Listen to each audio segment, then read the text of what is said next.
Hello everybody, it's Slothastic and welcome on this first movie review.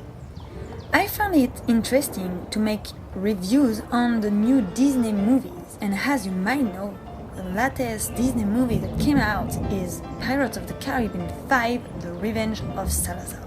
I have seen it last Tuesday in premiere and I wanted to let you know my opinion on this new movie. So this video might contain some spoilers. This screen will appear when I'm going to give you spoils. If, like me, you are a huge fan of Pirates of the Caribbean franchise, you might be excited for this new movie. And I was definitely excited about it, and I really enjoyed the movie. Of course, as a huge fan, I have noticed a few mistakes, what was kinda annoying, but really in general, it was good.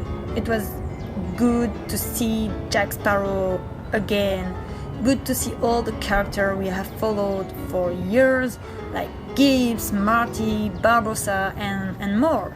I was really freaking happy to see Will Turner coming back to the movie, and this is not a spoil since we see him in the trailers. Because somehow I missed seeing him in the fourth movie. Him and Elizabeth were getting on my nerves on like the last Pirate of the Caribbean, like the third one. But somehow not having him in the fourth one was like if the movie had a missing part. So yeah, having him back in the fifth one was amazing.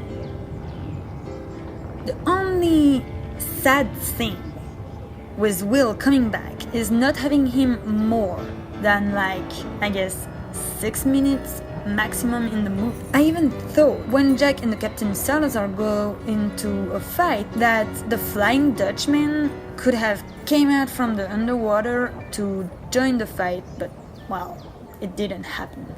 So yeah, that was kinda annoying. So in this new movie we meet new characters. So let's start with them. Henry Turner.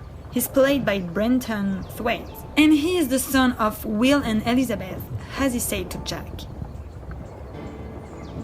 His mission is to find a solution to help his father getting rid of his curse. I think he's a nice character, and he reminds me a lot of Will Turner in the first movie. All new to the pirate thing and all. He's really a cute character, and seriously, that person who made the casting couldn't have done better. He looks so much like Will. It was an amazing choice, really. It's really cool. The second character we meet is Karina. Karina is played by Kaya Scodelario. I really can't say names, sorry. She's a girl of science. What caused her to be called witch and having troubles? Whatever. She's a cool character. She's a cool female character. Even if I don't keep much memories about her, she is useful. She is pretty, but in the same time, she is a character I don't really care about. From time to time, I feel like she has been added in the movie just to have a minimum of girls in the movie. The fact she is Barbosa's daughter is awesome. I love the idea so bad. But it feels like all the story and everything is not detailed enough. And the little book she got from her father, so from Barbosa, is actually the map to find the trident of Poseidon. So it means that Barbosa knew where the trident was. And I don't know, but in the movie, it feels like he didn't know where the trident was. So this is kinda confusing me. Captain Salazar is played by Javier Bardem and is the new villain of the movie. I really enjoyed this character because first, he's awesome. I mean, all the visual effects they made on him are awesome. Just look how his hair moves. This is amazing. I love this effect so bad. Even the sound he makes when he breathes. is amazing.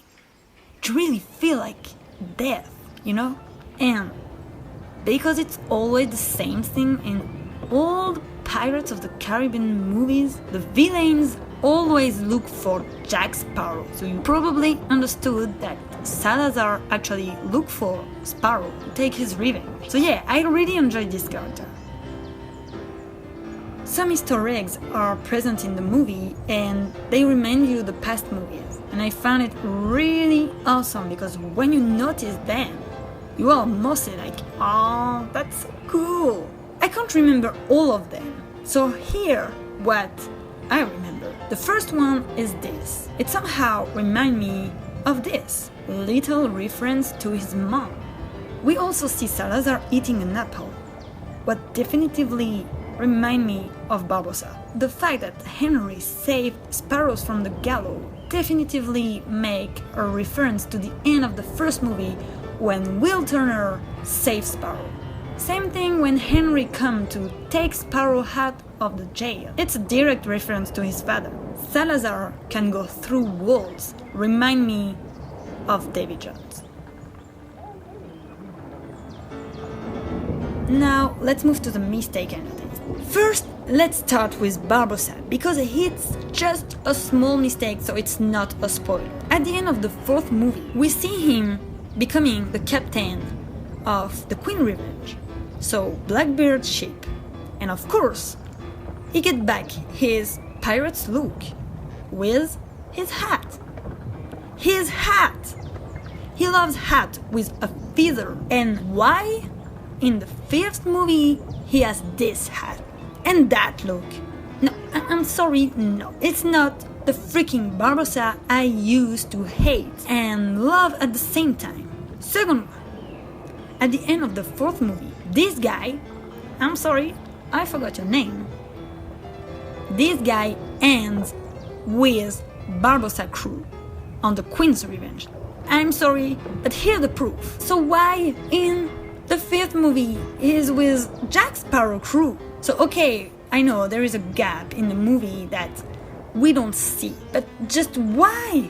This thing is not a mistake, but it's just a big cliche. Barbosa saving Jack, Carina and Henry with the pearl anchor or anchor, whatever. Just the way he arrived was just more funny than badass. It wasn't like, wow, he's so freaking badass. It was more like, wow, what the fuck is he doing? The way Barbosa died is also a big cliche to me. I was damn sad because of course losing a character we had in all the movies is just so freaking heartbreaking. But I was like, nah, Barbosa pretty much dies like Gandalf or Dumbledore. I'm sorry, Barbosa is a badass pirate, not a wizard. He can't die like this.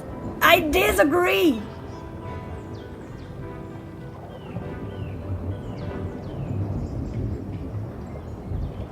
Jack's compass is actually the key of everything. What actually makes pretty much no sense to me. Because in this movie, it's said that if Jack don't keep the compass, it actually free Salazar and his crew. But if you remember well, in the second or the third movie, and I think it's in the second movie, he gives his compass to Elizabeth, or at least I know that Elizabeth has it. So Salazar should have been freed since a long time ago. So this actually doesn't make sense at all.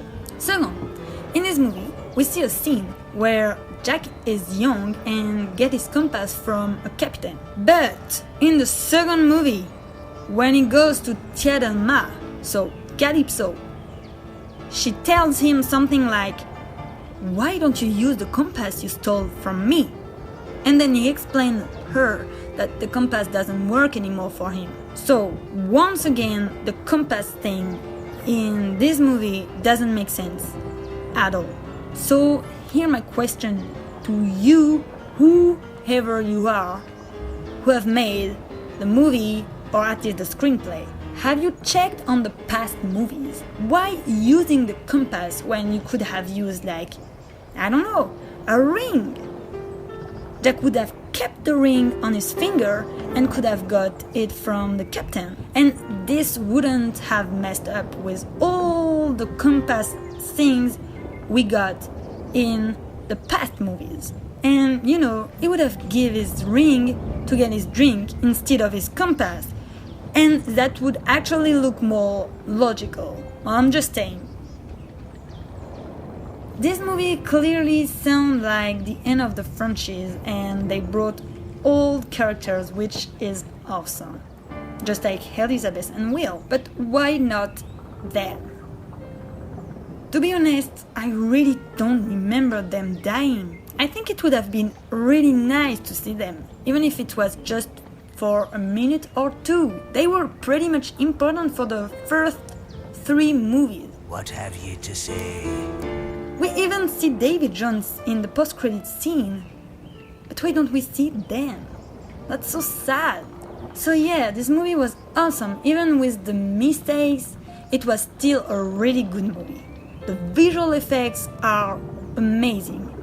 The movie looked really good, even if you can feel that there is a new director or a new production team, I don't know, with new influences. I could feel like Guardians of the Galaxy or Lord of the Rings or even Harry Potter influences. Maybe I'm wrong, but it's how I felt it. I loved it, and if you like this franchise, you need to watch it. I think it's an awesome hand for the franchise, and having a new one like Pirates of the Caribbean 6, this wouldn't make sense at all to me. And if you see it, you will know why. So I really hope, and please Disney, don't make a Pirates of the Caribbean 6, because this could be too much. This could drive this awesome franchise with awesome movies in something like Narnia. Narnia was freaking awesome. The first movie was awesome. The second movie was okay. And the third movies, I'm sorry, the third movies wasn't good. And they stopped. So please, Disney, don't make it look like Narnia. Don't make something awesome to something too much just to get money, you know? So for this movie, I guess I would give 3 stars on 5, because, you know, it was cool, but still there was some mistakes. And at some points, for example with Jack Sparrow, I couldn't feel like Pirates of the Caribbean the way it was before. If you like this video, don't forget to like, to comment and to share. And I really want to know your opinion about this movie if you have watched it. So leave comments and tell me what you thought about it. And if you want me to make more Disney or Pixar live action movie or animated movies, let me know. If you have movie suggestions, don't hesitate to let me know in the comments. Have fun and drink up, me hearties, yo ho! The Jolly Roger I am. The Jolly Roger I be. Pirates have come and pirates will go, and all that is left will be me.